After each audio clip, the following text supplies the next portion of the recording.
amanhã de hoje, nós vamos começar, então, este capítulo número 3, que está aí, né? Na verdade, trata-se do absolutismo e do mercantilismo, né?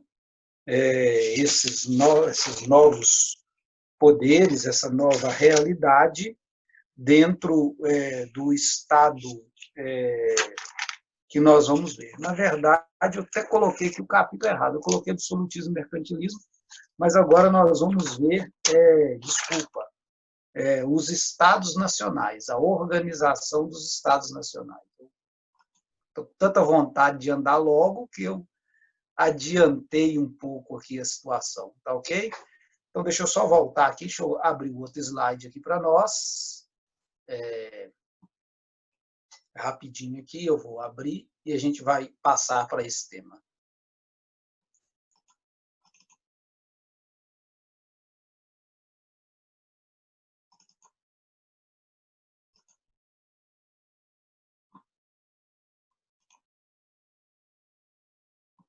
Então, aqui está, né? Então, nós vamos ver, na verdade, é este tema aqui agora, este aqui que é o nosso módulo número 3, a organização dos Estados Nacionais, ou os Estados Nacionais. Deixa eu só colocar aqui de novo. Aí está, os Estados Nacionais, então.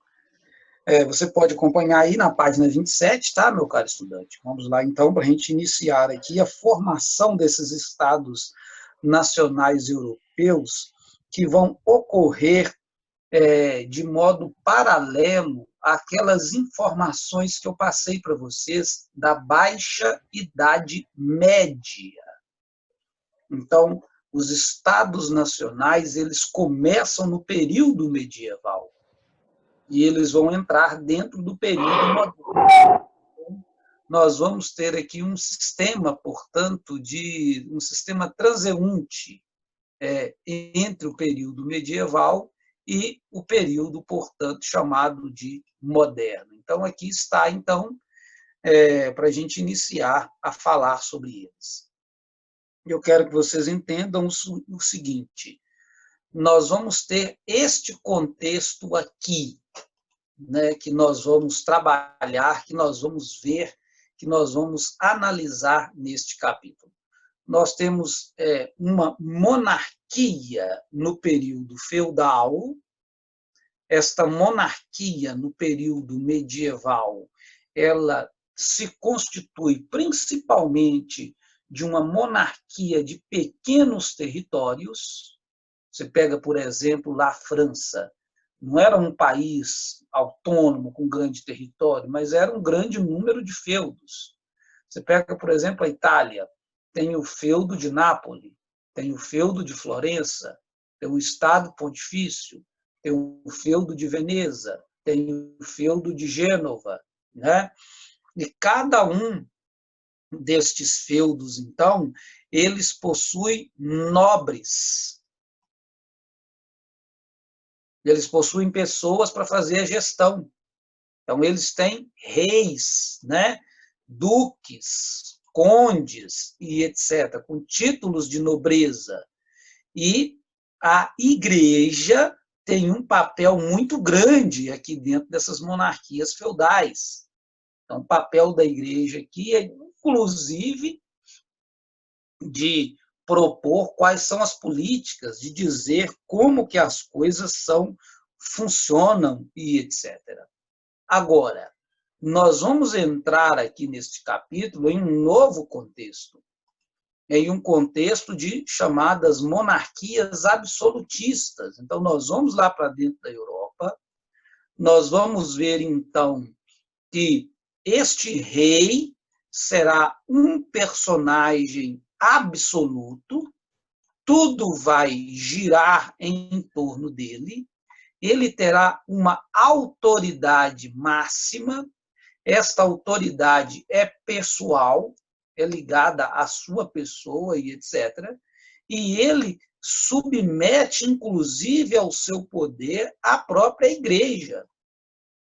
Então, a igreja se tornará uma vassala também neste período da monarquia absoluta.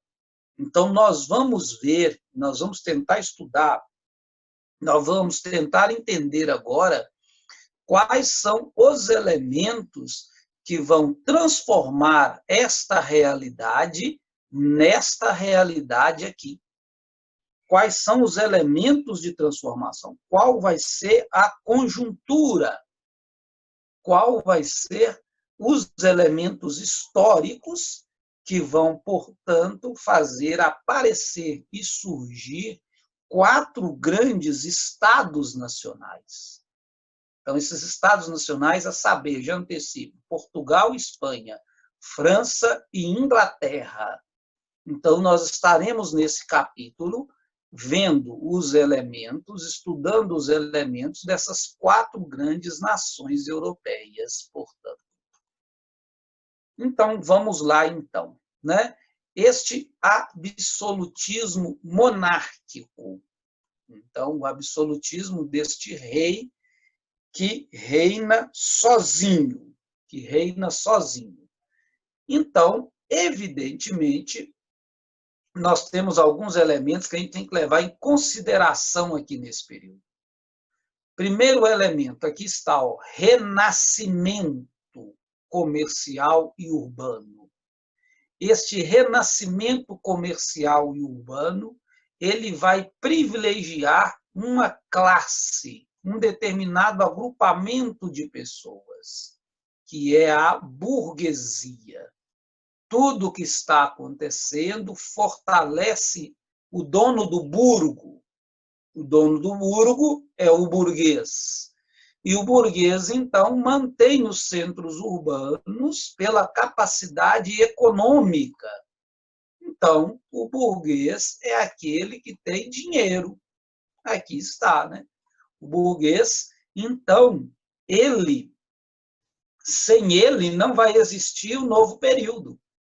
Então, o burguês, a burguesia, aproveitando o sistema de crise do feudalismo.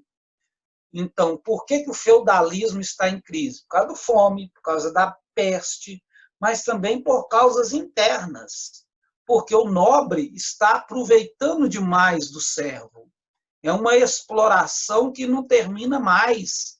Então, a nobreza também está em crise, né? O poder era concentrado na terra. Os nobres são donos de terras, né?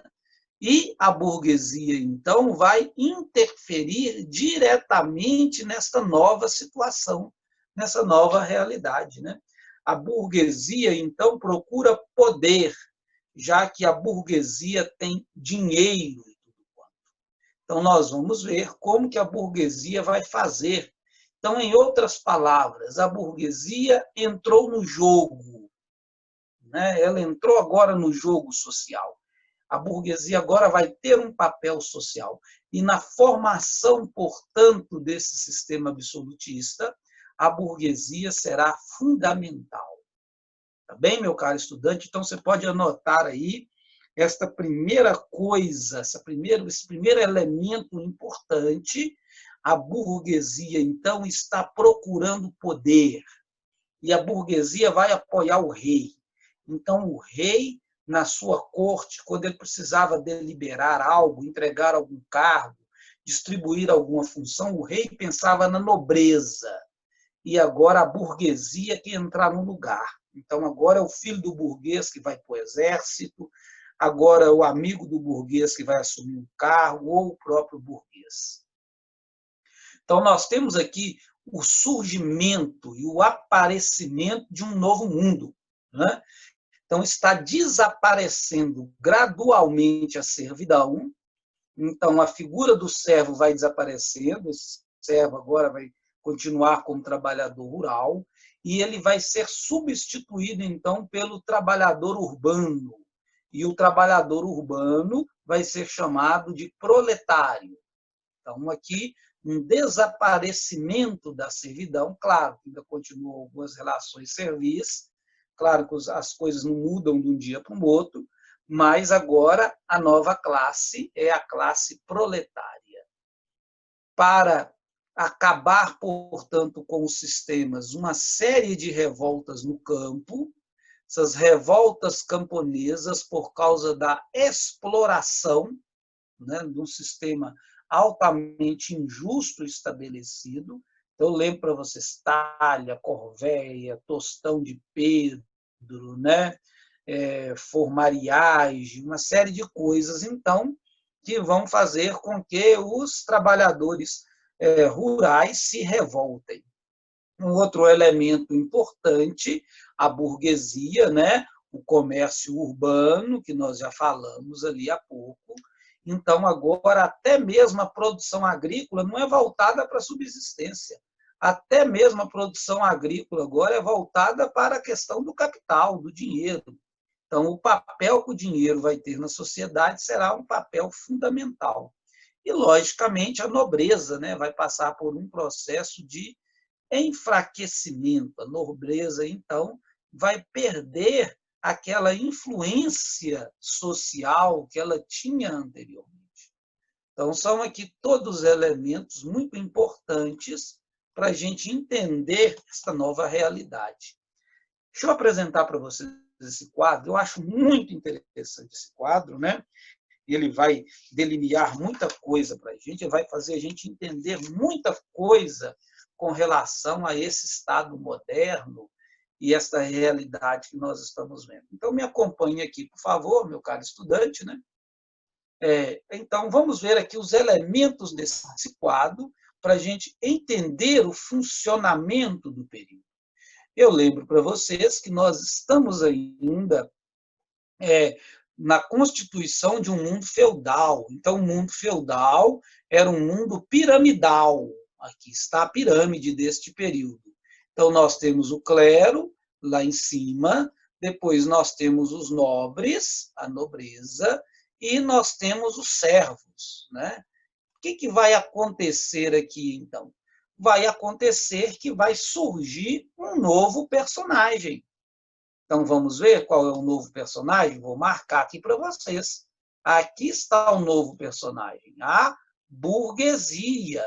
E o que o burguês tem? Aqui na mão dele, olha, o burguês tem dinheiro.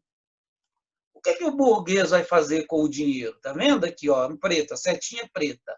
Ele vai pegar o dinheiro e vai emprestar para o rei. Aqui está o rei, está vendo? Então, ele vai apoiar o rei. Vai apoiar o rei. Ele vai pegar o dinheiro dele e vai passar para o rei. O que o rei vai fazer com este dinheiro? Né? O que o rei vai fazer aqui, o mais alto da pirâmide? O rei, com o dinheiro, ele vai contratar um exército. Ok, pessoal? Aqui está. Então, o rei contrata um exército. Para que o rei quer um exército? O rei quer o exército para conquistar o maior número possível de feudos. Então, o exército vai ser pago com o dinheiro da burguesia, sem o apoio da burguesia, né? Não vamos ter a construção desse novo mundo, e o exército, então, vai apoiar a expansão territorial. Então, nós vamos ter terras, um território muito grande do rei. Então, o rei vai concentrando o poder aqui. Então, veja aqui um outro elemento muito importante com relação ao rei, é que, além dele receber o dinheiro da burguesia, ele será apoiado pela igreja, tá vendo? A igreja, então, vai sustentar o rei, e, logicamente, a nobreza. Aqui está os nobres, né? Os nobres que querem manter privilégios e, para isso, se aproximam do rei. E é tão interessante que o rei, então, vai diretamente, né, agora, também exercer uma influência muito grande sobre os antigos servos. Tá vendo? Os antigos servos, então, ainda servem a igreja, servem o senhor feudal, mas também estão sobre a tutela do rei. Então, a situação ficou, de certo modo, até pior para o servo, já que o servo devia obediência diretamente à nobreza, mas agora ele tem o servo, mas agora ele tem o rei também para mandar nele. E nós temos ainda a situação do trabalhador da cidade, né? Que ele está ligado diretamente ao burguês, ele está sendo explorado pelo burguês, mas ele também é ligado ao rei. Então, veja que quadro que nós temos aqui agora. Então, nós temos diretamente envolvidos 6 elementos aqui dentro desse novo quadro. Tá bem? 6 elementos aqui diretamente envolvidos aqui nesta realidade. Tá bem, pessoal? Nós estamos trabalhando História, capítulo 3. Tá? Capítulo 3 de História, página 27. Tá bem? Então, já finalizamos o período medieval, Alta e Baixa Idade Média, e agora vamos começar o período de História do Estado absolutista. Aqui está. Tá beleza? Então, eu lembro para você. Sim? Então, aqui, ó, temos 6 personagens aqui agora. Vamos marcar os 6 personagens importantes. O rei é o personagem número 1. Vou marcar o burguês como o personagem número 2. Depois vem a igreja, personagem número 3. Personagem número 4 é um nobre. Personagem número 5, o servo. Tá vendo? E o personagem número 6, o trabalhador urbano. Agora, então, nós temos uma diferenciação na pirâmide social.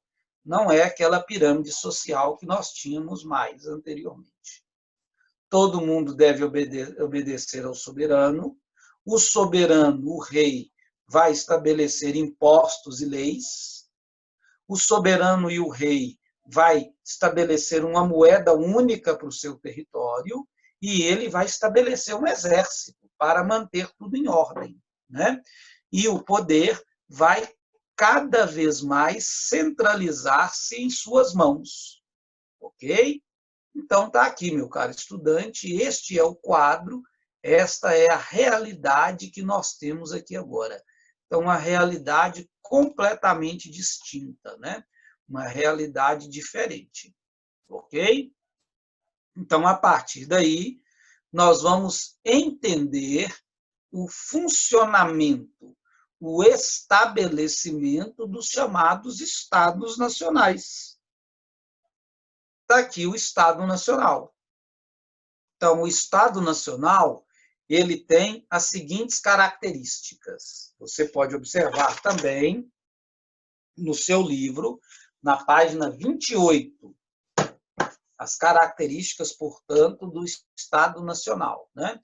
O poder está centralizado na mão do rei, o rei tem todo o poder na mão, então a igreja não tem mais poder, quem tem o poder é este homem.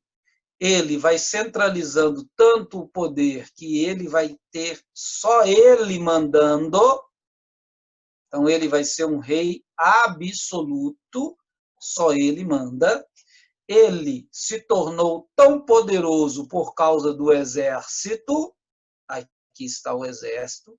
Um exército mercenário. Para manter este exército, ele precisa de muito dinheiro. Então, a taxação de impostos sobre os indivíduos, só o dinheiro pode manter, portanto, funcionando um enorme território nacional. Então, agora não temos a realidade de pequenos feudos, nós temos a realidade de grandes feudos. Ele vai passar a unificar a língua, todo mundo com o mesmo sistema de comunicação dentro desse território. Então, vemos aí o nascimento das línguas modernas, o português, o espanhol, o francês, o inglês, né? Vai unificar a moeda, aqui está a moeda, e, evidentemente, para ajudar o burguês a ganhar mais dinheiro ainda, uma unificação de pesos e medidas. Está vendo? Então, tudo isso favorece, portanto, favorece diretamente o grande amigo do rei. O grande amigo do rei é o burguês. O burguês está assumindo o lugar do nobre. Está vendo? Então, o rei, este personagem aqui, ele vai ter o poder concentrado em sua mão. Então, através desses elementos que eu passei aqui para vocês, através desses elementos aqui que eu explico, estou mostrando para os senhores, nós vamos agora ver, portanto, quais são estes estados nacionais europeus que irão prosperar, que irão construir, né? Que irão se fazer neste período. Então, o primeiro que nós vamos ver é Portugal. Então, nós vamos dar uma passadinha lá em Portugal, né? Nós vamos fazer uma visita aos nossos amigos portugueses. Aqui está, né? Vamos lá em Portugal agora. Página 28. Página 28 de História. Vamos lá em Portugal.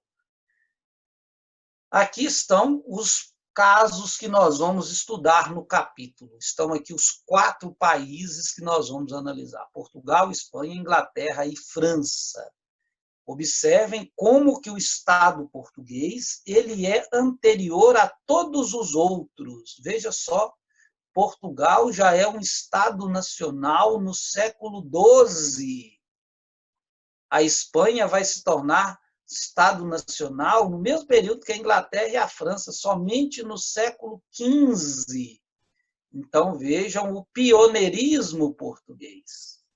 Como é que Portugal é um caso primeiro, né? E tudo quanto. Então, para facilitar o nosso entendimento sobre o Estado português, eu vou apresentar para vocês, né, os elementos que são principais daqui agora.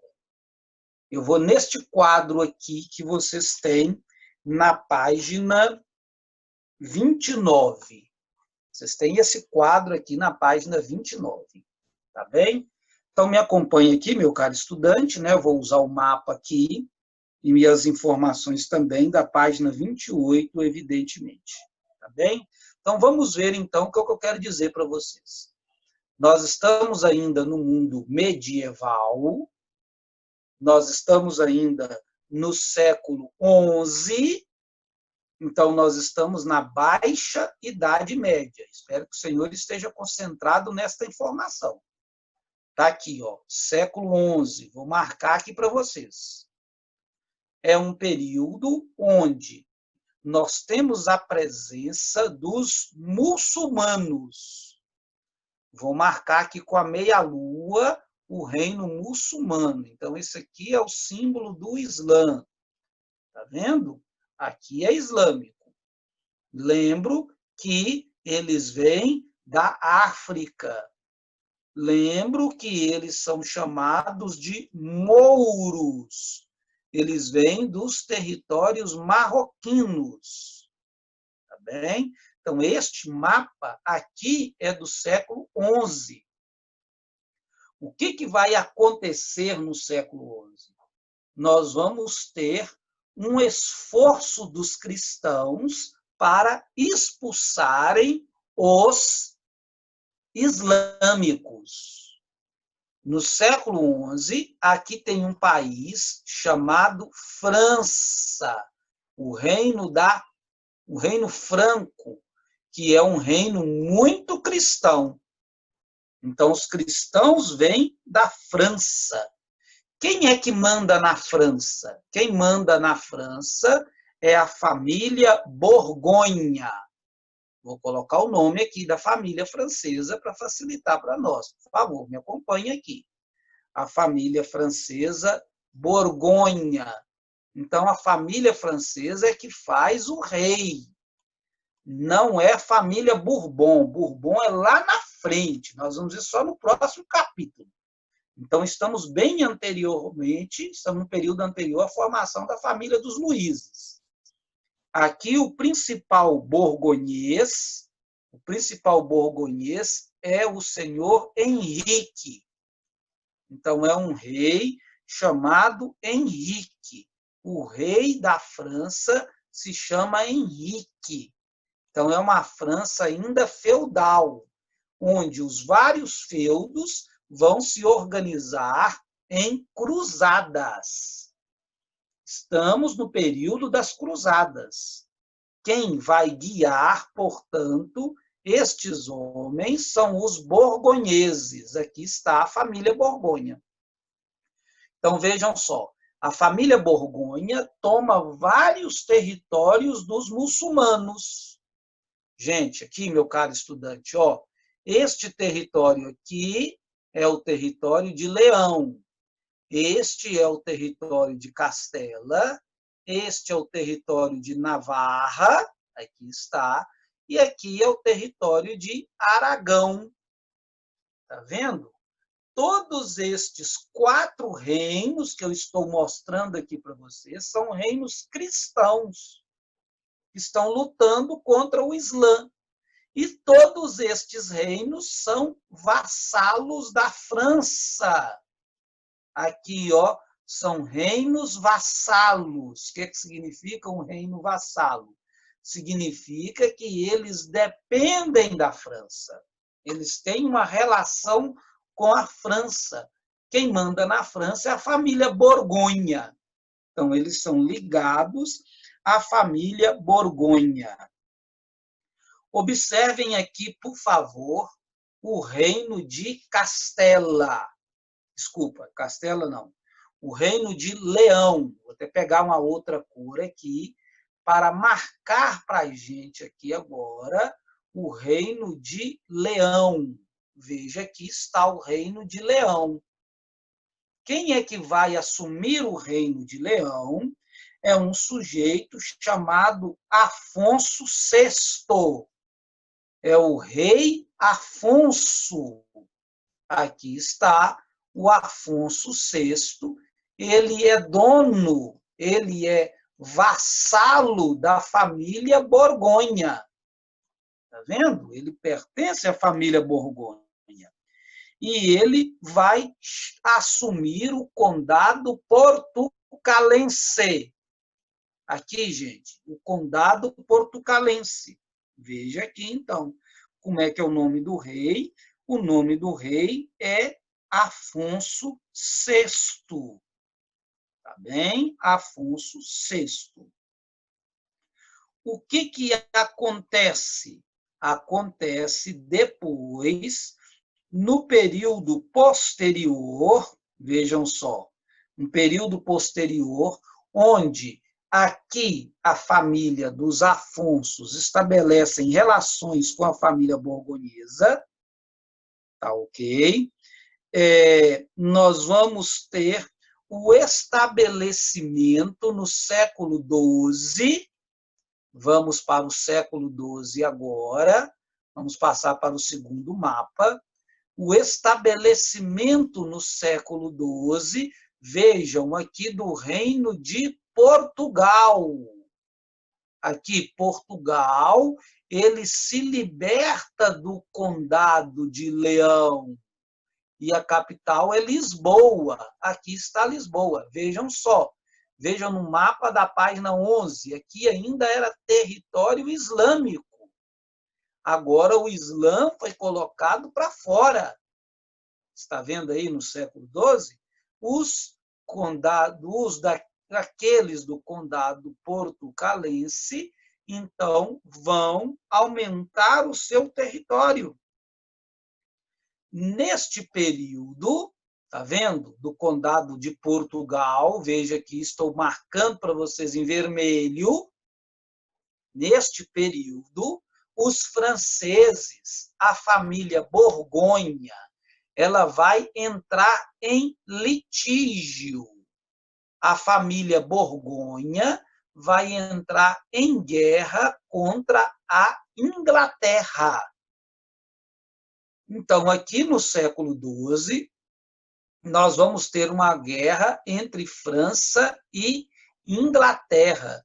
Quando a França e a Inglaterra estão brigando, estão em guerra, eles abandonam, portanto, os franceses, Portugal. Está vendo? Eles abandonam Portugal.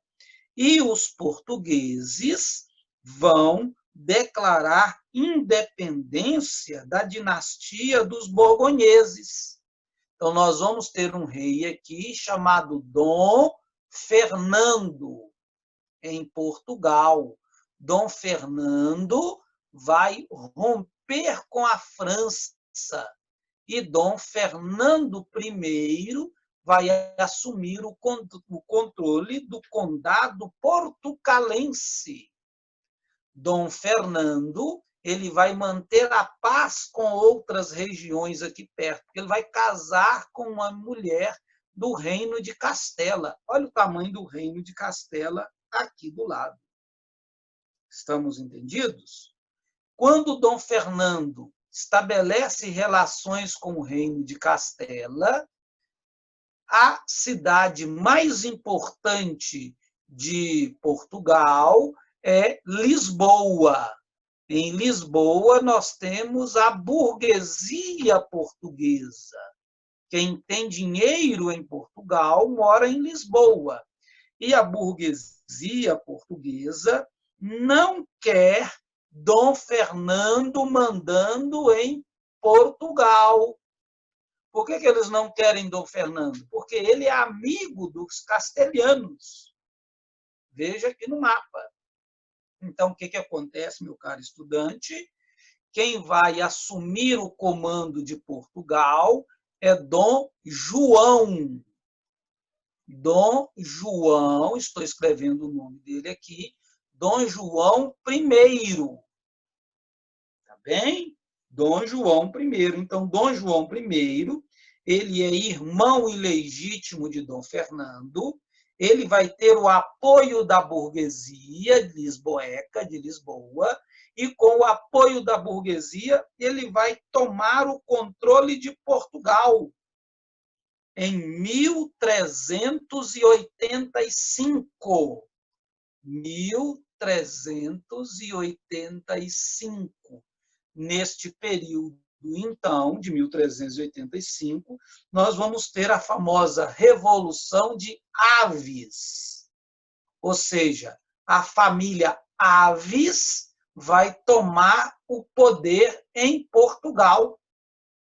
Então, a família Aves não tem nada a ver com o Reino de Castela e a família Aves não tem nada a ver com a França.